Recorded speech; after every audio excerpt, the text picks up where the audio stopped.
kelib chiqadi. Misol uchun aytganda 10 bitli adres bor. Uni referensiya chiqarishi 5 bo'lsa, har bir qadam istalgisiga bog'liq holda ishlaydi. Ya'ni u yerda misol uchun qilganda o'sha 10 bitli adresda kvantlash xatosi, ya'ni adres bit, ya'ni razryadi qancha katta bo'lsa, uni aniqligi shuncha oshib boradi. Xo'p, qadam kengligi ahamiyati nima uchun kerak? Bu qadam kengligi qancha bo'lsa, aniqligi shuncha past bo'ladi. Boyagi aytganimdek, kvantlash xatosi adresda ko'radigan bo'lsak, o'sha uni xatoligi bizda taxminan bo'lib ketadi 2,5 voltga teng bo'lib qoladi. Kamayib boradi. Xo'p. Demak, mashhur mikrokontrollerlarda qanday adreslardan foydalaniladi? Biz bilgan o'sha ko'p ishlatadigan Arduino mikrokontroller. Demak, qiymatni saqlash uchun o'zgaruvchi e'lon qilyapmiz va uning boshlang'ich qiymatini 0 ga tenglayapmiz. Xalq raqamli o'zgartirgich mavzusidagi ochiq darsimiz tamom. Bergan tushunchalarni qanchalik tushunganlaringni bilish maqsadida qisqa test o'tkazamiz. Uning uchun quyidagi QR kodni skanerlaymiz telefon yordamida va ochilgan sahifamiz ochildi. Testga kirish uchun bu yerda nickname berilyapti. Nickname o'zimizning ismimizni kiritib, OK go ni bosamiz.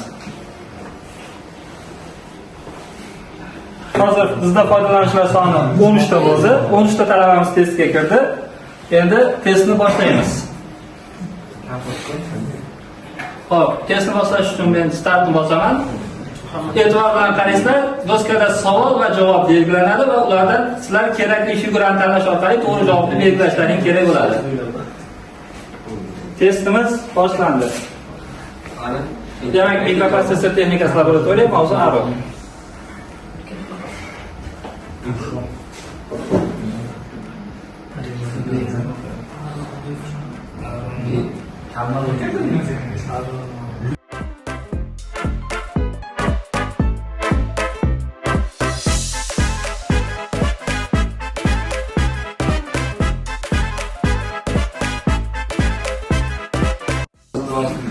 Demak, 13 ta odam to'g'ri javob berdi va bitta odam xato javob berdi. Keyingi testga o'tamiz.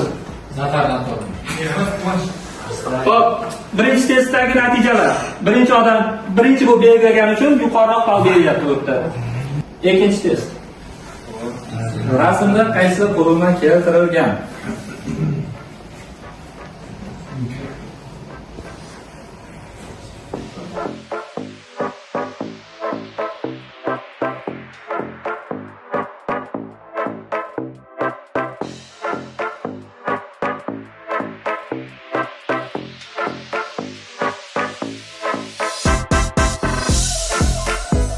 Bitta to'g'ri javob bo'ldi.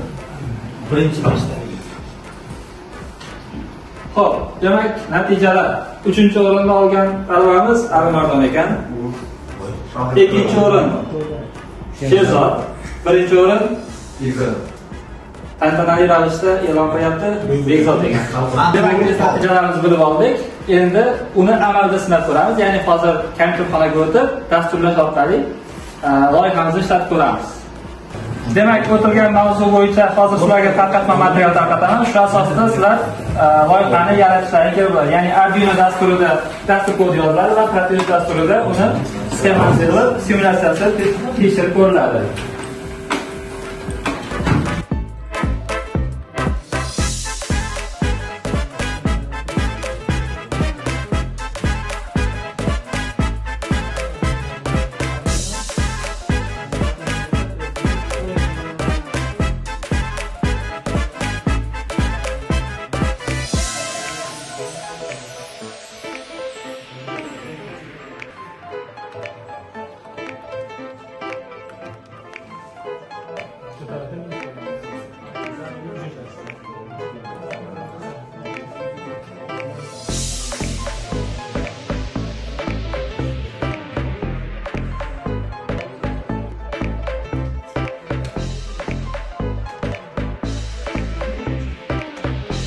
Aha.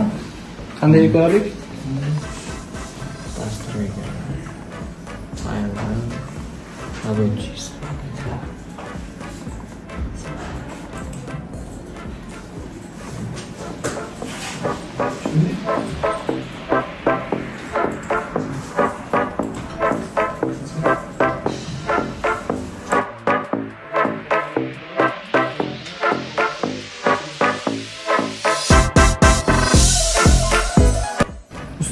bajarib bo'ldim.